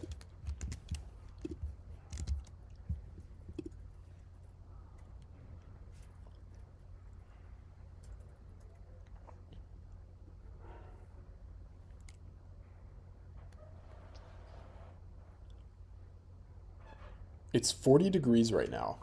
It was, what, 85 yesterday? Is this the world we live in these days? Okay, so the code I had written was just copying this. So these numbers are the same as the ones above. So I'm going to actually run this. So this is our this is the results for our larger sample size. So this is again pretty close to the truth, but our standard deviation of the distribution of slope parameters is much tighter. The standard deviation is about half. So I think this is actually easier to see when we plot the figure. This is using the simulations we just constructed. So this is the horizontal axis is just the estimate, and then I'm just constructing a histogram over the distribution of estimates. So the vertical axis here is just the density, and you can see for the blue distribution, the smaller sample size, the spread is much larger. In fact, the standard deviation is twice what it is for the larger sample size. The larger sample size is much tighter, so we get much more of the data clustered on the true population parameter. So this is nice. This is exactly what we'd expect, right? As we increase the sample size, our estimate gets closer and closer to the truth. Nothing particularly novel here, just that we've simulated it correctly. Okay, so this is really nice. The last thing we'll do for this question is actually plot the t distribution, or I guess the normal distribution in this case, just directly over top of the two figures, of the two histograms. These are the theoretical predictions using a normal distribution. So this is plotting using a normal PDF. So even though we're working in finite sample, our sample size, even at 25, is large enough that the normal distribution is a pretty good approximation for what we're seeing. I've just glossed over a bunch of details for how we construct the standard errors. If you're interested in this, you can take a look at how we construct the error term, but this is the distribution. Okay, so nice. First off, having not normally distributed error terms, we still get a very nice prediction. We're centered on the truth. Second, still, we're using a beta error term, and the normal distribution is still a very good approximation for the distribution of slope parameters. So that's awfully nice. And then what I'm going to show you here is, I think this is the least interesting result, but here I'm just going to go through and calculate t statistics. So how far away our t statistic is from our null hypothesis, and then we'll divide it by the standard error to normalize it.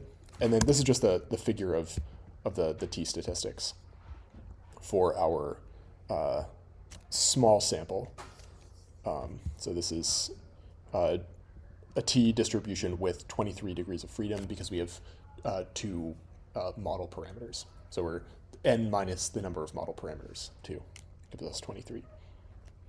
And here you see at a sample size of 25, the t distribution and the normal distribution are very close. But here you see the distribution of t statistics follows almost identically the prediction. And again, this is finite sample, so this is not an asymptotic result. And we have a beta distribution for the error terms. All right. Our last, probably biggest result is this one. We use our theoretical results to make predictions about type 1 errors. We construct a confidence interval.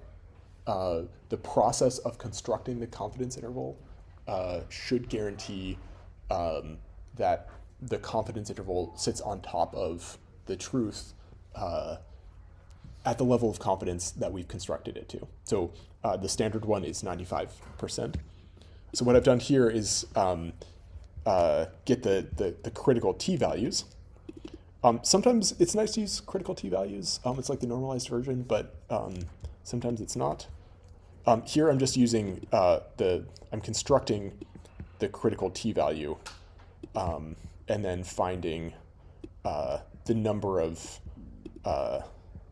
times the t statistic sits outside of the critical t-value. So this is the picture to have in your head is we're finding a critical t-value somewhere out here, and then we're just checking the absolute value of the t statistic. So if it's negative, we're going to take the absolute value and then just check whether it's larger, which will give us the total number of times the t statistic sits outside of the confidence interval.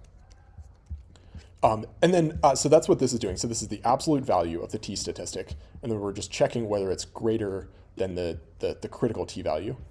And then we're going to take the mean.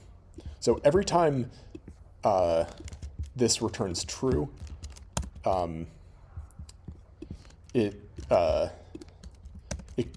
Python treats a true as 1. So this is true and false. So true is, you can multiply this by 1 if you like, just to see. But we can treat true and false as 1 and 0. So all we're doing is, by taking the mean, is just calculating the average, the percentage that sits outside of the confidence interval. So if I run this, I get these numbers. So the value we would expect is 0.05, and the value we're getting is 0.0519. So we're really, really close. And if you were to run a larger sample, which I think if I were to run 100,000 observations, it would take about 10 minutes, judging by the the runtime. So we're not going to do it, but if you did, you'd be increasingly confident.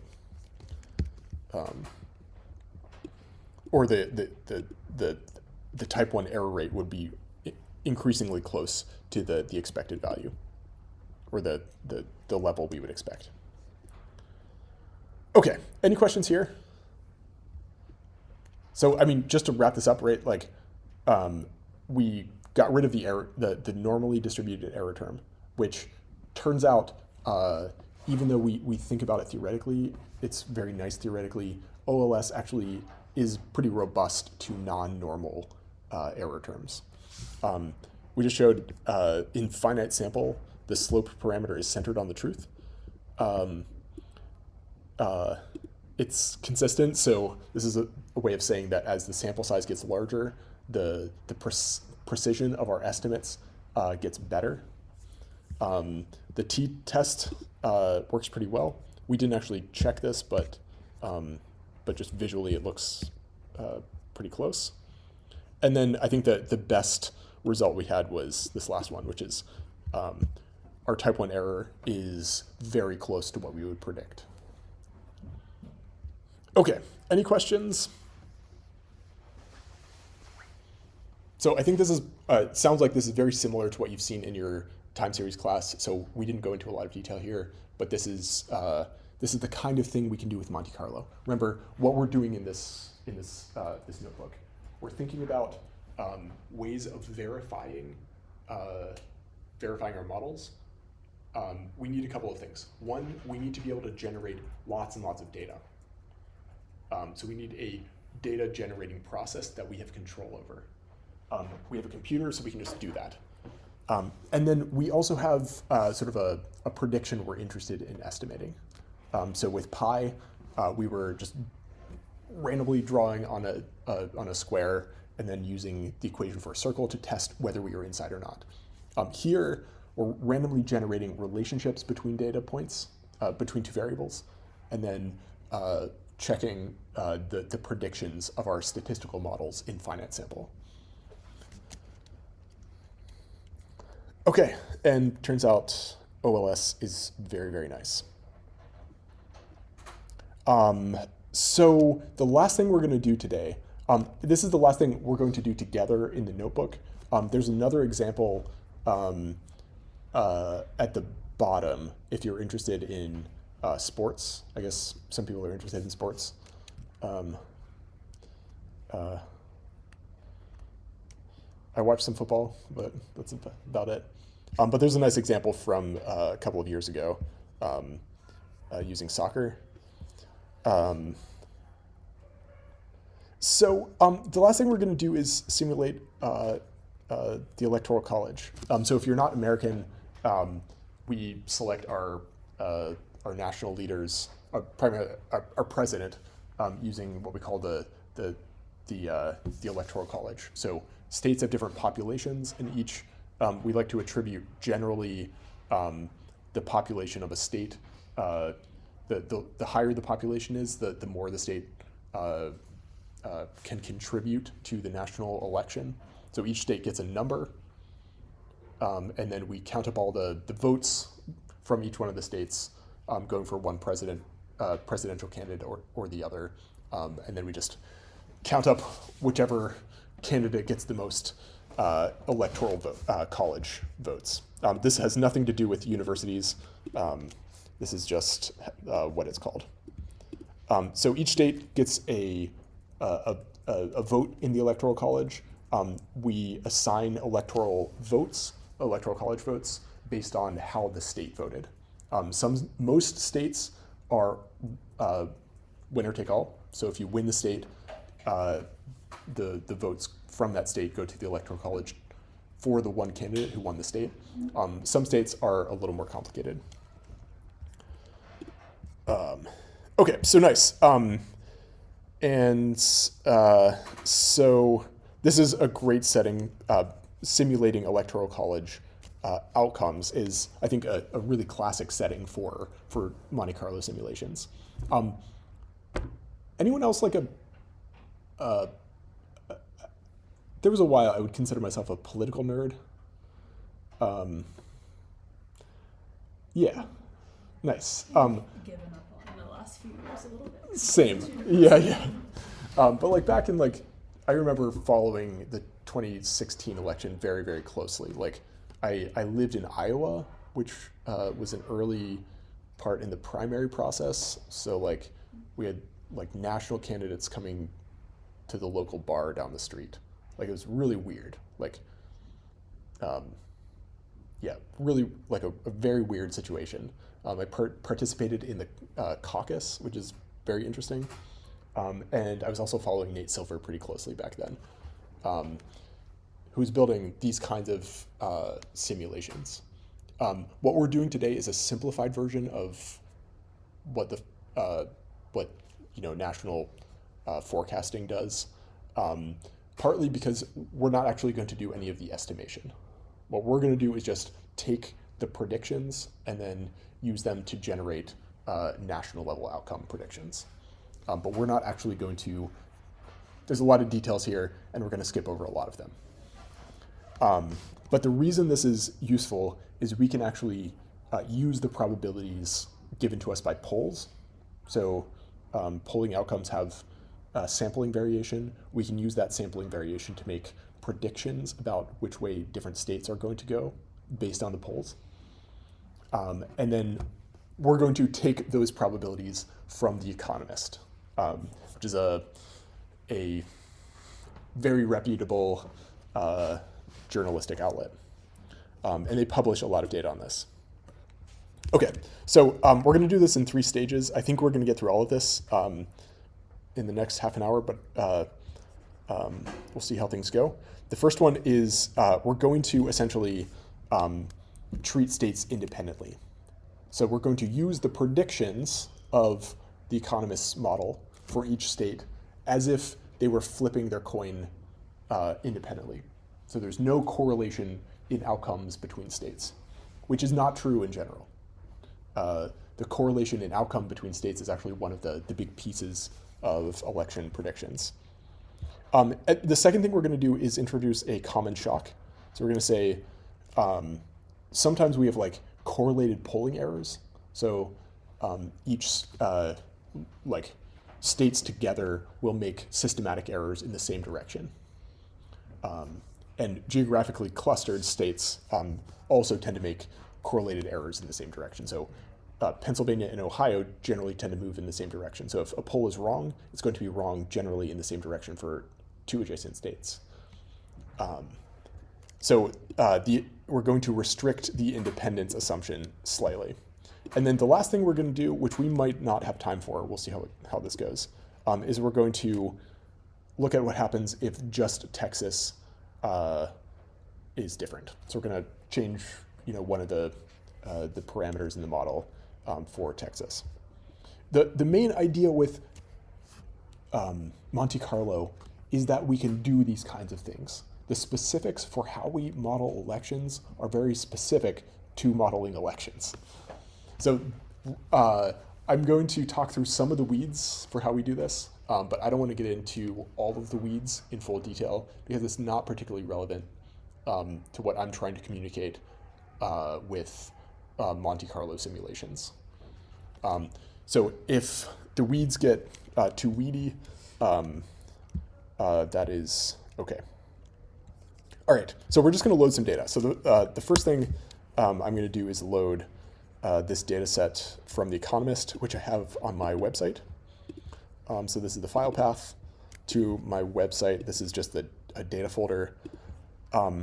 This data set has a bunch of predictions for state outcomes. So we have a bunch of different states in the state column, and we have some vote counts in total. Vote counts are not mathematically identical to predicted outcomes, right? The probabilities of a state winning are not the same as the predicted votes. If a state votes 60-40, we give a much higher probability of the 60 candidate winning. The probability of them winning is much higher than 60%. So vote counts are not the same, even though they're percentages. They're not the same percentages as projected win probability. So this is this is a candidate. The Democrat is projected to win 46% of the vote, but their probability to win is roughly 5%, simply due to the movement in the variability in the vote. You'd have to be above 50%, and that really only happens about 5% of the time. Okay, any questions here? So we have this mismatch between vote count and projected winner. We're going to use the probability of winning for our simulation. So this is the column we're going to be interested in, projected win probability. The other thing we have is the Electoral College. So this is just the data set, EV data. So this is for each state. I have an Electoral College vote. I keep wanting to say expected value. This is just the Electoral College vote. Nice. So each state assigns these values. California sending 55 votes to the Electoral College. Okay, so I'm just gonna do a bit of processing here, just constructing a data set for our purposes. So the first thing is I just want to take these two columns. So I want the state and I want the projected win probability. I'm just going to take the economist data and create a new data set called state probability. And then these are just the column names. So I'm renaming projected win probability to democratic probability. It's just the winner in the data set, the way it's constructed. And then I'm also going to construct a Republican probability. So this is 1 minus. So we really only have two major parties in this country. So if one party is winning, the other party is losing. So we can just construct the win probability for the other party using 1 minus for the first. And then we're going to merge this. So we want one data set with both the win probabilities for both major parties and the Electoral College vote. Okay, so nice. Just did a bit of processing here to make a nice data set for our purposes. And then all I'm going to do here is just plot out a bar chart, a horizontal bar chart for the win probabilities for the Democrat across different states. So remember the context, this is 2020, so there's a strong national mood for the Democratic Party over the Republican Party. And you can see that here. So lots of states basically have the Democrat has basically no probability of winning. These states here. Some states are, there's a chance, but it's very small. There are a few swing states, and this is a tough figure to read, but you can see Texas, which we'll come back to. So Texas in 2020, this is above 40%. I'm sorry, this is Texas. So it's there is a chance, but it's still pretty low, maybe a third. Ohio, Iowa, Georgia, what's this? North Carolina, Arizona, Florida, Pennsylvania. So you can see some states in the middle are swing states. So the probability is relatively close to 50. It's like it could go both ways, even if it's not exactly 50. And then we have a lot of states that are just solidly going to go for the Democrat. So no real chance for the Republican to win them. Okay, so this is the national context and the distribution of probabilities. What we're going to do is just run a simulation. We're going to say, let's just follow these probabilities and see who wins. And the way we're going to do this is by, so I've defined a little run election simulation. I have n states, so this is the length of the probability list. And so this is the number of states, just a number. And what I'm going to do is just generate a bunch of random uniform numbers. Let's change this to random states. So this is just, I'm going to generate random numbers for each state. And then I'm just going to check whether the random number is below the win probability. And what this does is give me random outcomes for each state. So if it's above, if you have a very high probability of winning, the probability of a uniform value being above that probability is going to be equal in expectation to the chance of losing. So if it's the probability of a random uniform value being below the probability of winning is just on average going to be exactly equal to the probability of winning. It's just we're doing this randomly. Any questions about this?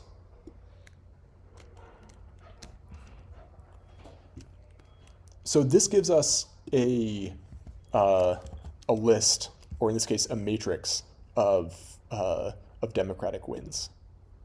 And then we're just going to go through and multiply the win, so this is a yes or no, by the electoral college vote list. So it's 1 or 0 multiplied by the electoral votes. And then we're just going to add them all up. So this gives us the Democratic total. That's what this code is doing. If you don't love Python, who are you? But also, we have AI to write things these days. But I want you to understand like how we would go about writing this out. It's important that you understand how to construct these things. Code allows us to think better. Math allows us to think better. I do recommend you offload some of your work to AIs, but in general, it's good to be able to think. That's part of what we're doing, a big part of what we're doing in this room. So offload the rote skills, but everything you offload to an AI, you are atrophying your brain. So, and that's okay. Like, I don't multiply numbers together anymore. I'm not very good at it anymore. And that's okay. Like, I have a calculator and a computer to do that for me. Just when you offload it, know that you're not going to be able to do it as well as you used to. Okay, so nice. So this is our run simulation. I'm just going to run this cell. And then I'm just going to run one simulation. So what I've done here, this is the Democratic total. This is the run simulation cell. I'm giving it all of the Democratic win probabilities with the values.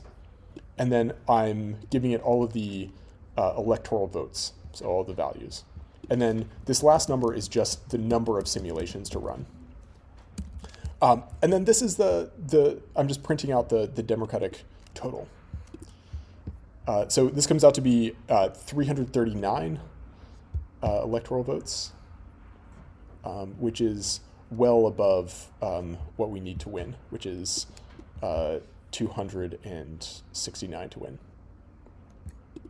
So the Democrat is definitely winning in this simulation. And we can run this a bunch of times, and you get different numbers. So every time you run it, simply due to random variation, sampling error, we get different numbers. But let's actually run this systematically. So we have, in this case, this is not going to take quite as long as the OLS simulation. So here we have 100,000 simulations we're going to run. And I'm going to store the total of all of the runs as democratic totals, and then I'm going to get the mean of the number of times the democratic total is above the win requirement. So this is actually just going to give me the probability of any one sample, the Democrat winning. So if I run this, almost instant, in nearly every case, the Democrat wins. Okay, any questions here? Does this feel wrong? Did you have political consciousness in 2020?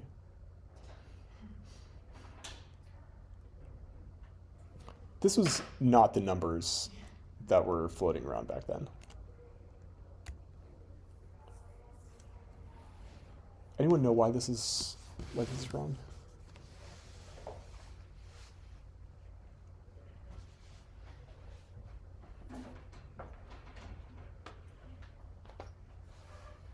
We sort of already talked about it.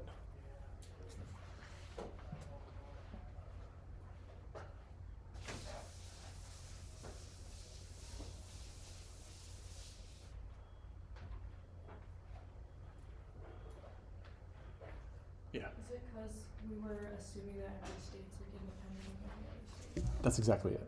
What we're doing here is we're just looking at the probability of win. We're performing a random draw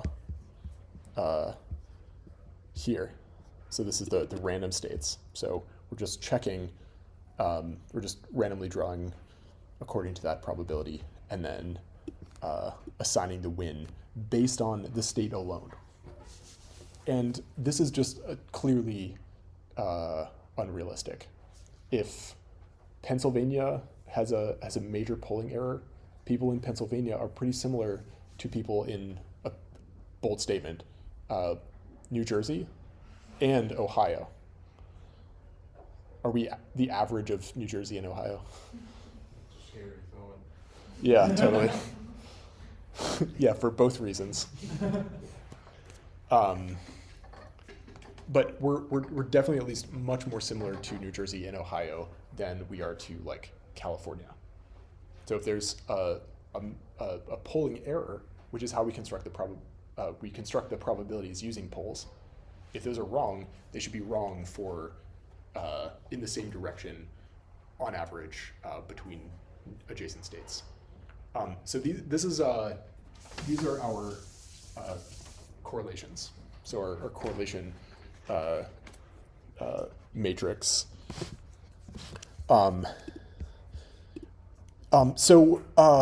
Let's see. We ran a bunch of simulations. This is just a picture of the simulation, and this does not look realistic, and I think it shouldn't to you. Although you might need to know a little bit more about the context to know whether this, just as a figure, looks reasonable or not. But simply thinking about the correlation matrix, definitely the states are not independent of each other. Okay, so let's introduce common shocks. This is where we're gonna. I risk getting a little in the weeds on how we do these things. I'm going to talk you through some of the details of how I've constructed this. The main point of what we're about to do is make our Monte Carlo slightly more complicated and slightly more realistic, which is going to give us one extra thing we can do with these kinds of models. There will be a nice little payoff at the end, but we have to do a little bit of work to get there. The main thing is that we need the states to not be independent. So the simplest version of non-independence is that there's one common shock. This is a common modeling technique in theory. So we often, there's a whole field called global games, which has these like highly correlated common shocks, if you're interested in that stuff. So this is going to be the simplest version of non-independence. we've treated each state as independent before, but what we need to do is introduce a common shock. The first thing we're going to do, the problem with introducing common shocks just right off the bat with the probabilities is that it's difficult to add a shock to a probability. We need the probabilities to add to 1, and we need each probability to be, we don't need them to all add to 1. We just need them to be between 0 and 1. So what I've done here, and there are simpler ways of doing this, but this is I think a more realistic approach, is use a log odds or a logit. So I'm going to take the probability of winning divided by 1 minus the probability of winning, and then take a log of this. This turns the probability, which is on 0 and 1, into something that's on negative infinity to positive infinity. So this is we're now in a better environment where we can do shocks. So it's much easier to add and subtract things when we're in this world. The second step is we're going to add the national shock. So this is an epsilon term, and we're going to do this simultaneously and equally for every state. So every state is going to get a random shock, but the random shock is going to be the same across every state. This is unrealistic, right? This is the simplest version, but we can also make this more complicated using a more complicated correlation matrix if we wished. And if you were constructing an election prediction, you would do this too. Every major one uses a correlation matrix, which you can check using data. So it looks like this. So we have this alpha term, which is our renormalized win probability using log odds. We're going to add this error term, which we're going to uniformly select from this interval. And then we're going to then compute the probability adjusted for this common shock. So we're basically like turning this alpha back into a probability.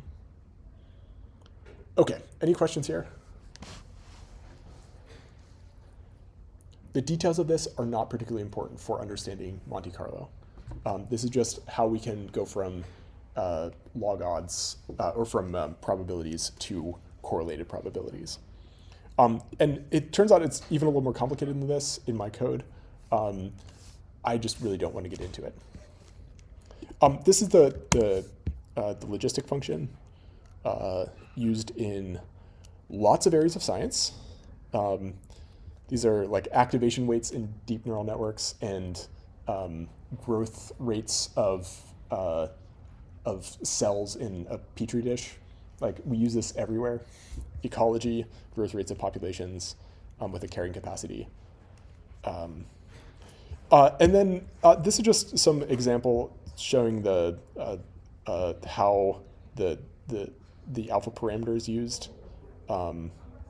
Essentially, if alpha is negative, then we get a small probability. So if it's negative, it sort of is mathematically equivalent to a Republican winning, and if it's positive, then it's equivalent to a Democrat.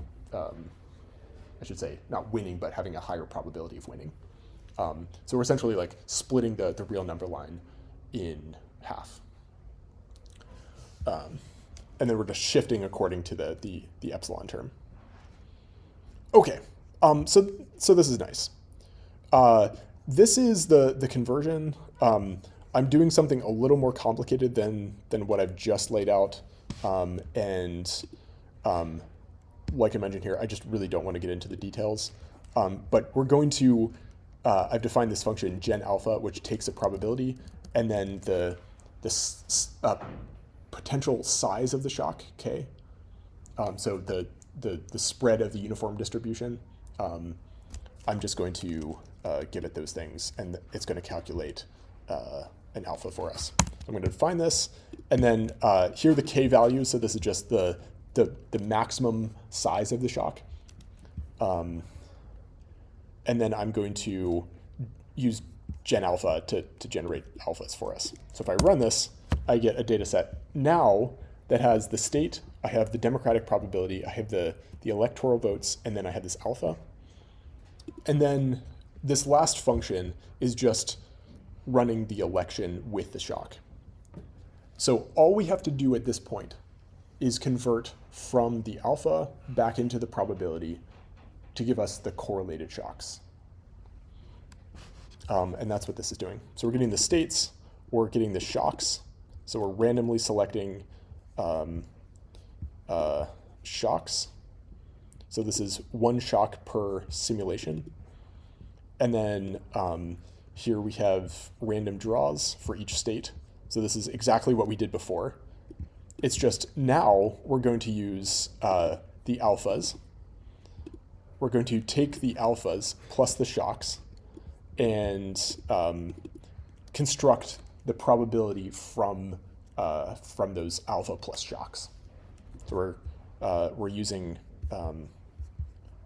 this thing to construct the alphas, the new probabilities, the shock probabilities, called props. Okay, and then we're following the same procedure before. It's just now we have updated probabilities, where before we didn't have updated shocked probabilities, but we're still checking whether the random number is below the probability, which gives us a list of true and false. And then we're putting this into the outcome. So this is true and false, do you win or not? Multiply that by the list of electoral votes. We add all the yeses times electoral votes up, which gives us the democratic outcome. So how many electoral votes did the Democrat win? So I run this, and then we'll run a little simulation. So here I have a k value of 8. So this means the shock can come from positive 8 to negative 8. We're just randomly sampling it. And if I run this, I get much less certainty. So let's talk this through for a second. So my shock parameter is being drawn uniformly from some interval. So this is these are the shocks. It's a random number drawn from negative k parameter to positive k parameter. And I'm doing this separately for each simulation. So I could have very large positive shocks, which push us further towards the Democrat. I could have very negative national shocks, which push us towards the Republican. But it's centered on 0. So on average, the shock will be 0. When we introduce this correlated shock at the national level, even though it's centered on 0, our confidence that the Democrat will win goes down. The shock is correlated, it's centered on 0, and our certainty about the Democrat winning has gone down. Someone tell me why this is centered on 0. So why is this going down?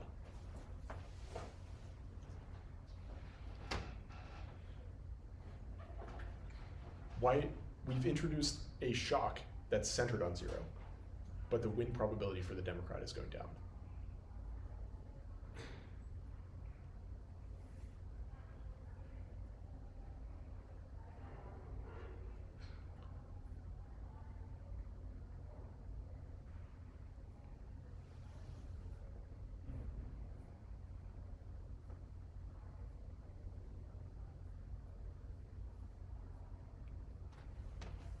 This is one of those predictions that a Monte Carlo, this is a really hard thing to model mathematically. You might be able to do it, but increasing just uncertainty into the model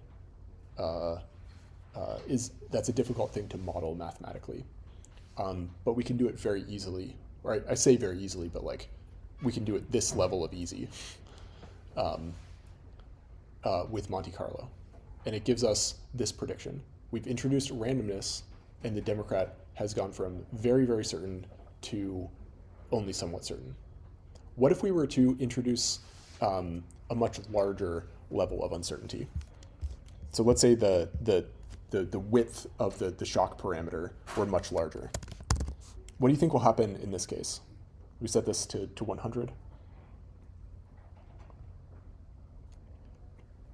Where do you think the win probability will go? You go to like 0.5, it'll just be like a coin flip. Nice. So that's the intuition here. We're saying we increase this all the way to, to some very large number. The k value is essentially crowding out the original probabilities. The correlated shock is crowding out the original probabilities. They're still partially there, right? This is not less than 50%. But if the shock is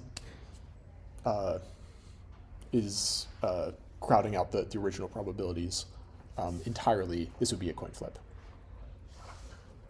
Okay, any questions here?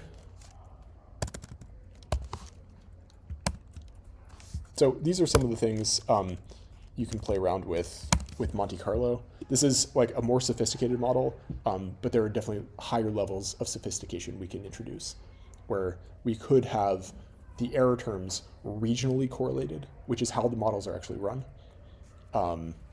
These are just some pictures. What I'm going to do is run different values of common shocks.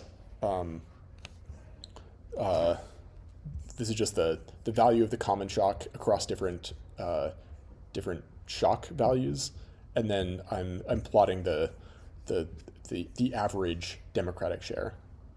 And you can see if there's a negative shock, the Democrat gets less, and if there's a positive shock, the Democrat gets more, as we'd expect. We can just confirm this, get the actual sort of simulated shape of this relationship. I